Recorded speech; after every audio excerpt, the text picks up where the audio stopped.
আজকে আমি আপনাদের সাথে শেয়ার করব খুবই হেলদি এন্ড খুবই ইয়ামি একটা রেসিপি, চিকেন ডাম্পলিং বা চিকেন মোমো। ইফতারের জন্য কিন্তু এটা খুবই হেলদি একটা অপশন হতে পারে।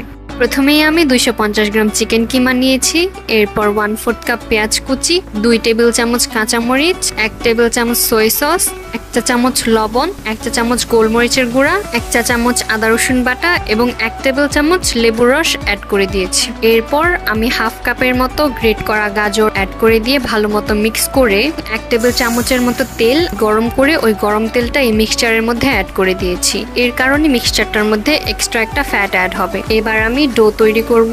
এর জন্য আমি 2 কাপ পরিমাণে আটা নিয়ে নিয়েছি, চাইলে ময়দা ইউজ করা যাবে। পরিমাণ মতো লবণ দিয়ে হালকা কুসুম গরম পানি দিয়ে সফট করে একটা ডো বানিয়ে নেব।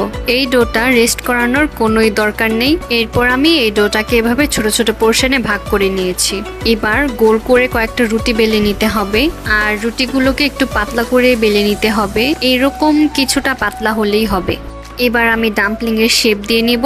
আপনারা একটু ভিডিও দেখে বোঝার ট্রাই করবেন। আমি এভাবে পিঞ্চ করে করে কয়েকটা প্লিট বানিয়ে একটার সাথে আরেকটা জোড়া লাগিয়ে দিচ্ছি।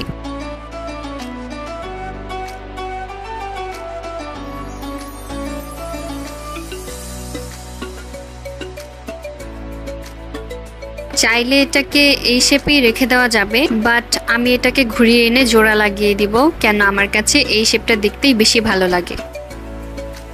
এবার এরকম একটা স্টিমার প্যানের মধ্যে তেল ব্রাশ করে দিয়ে সবগুলো মোমোকে প্লেস করে দিতে হবে।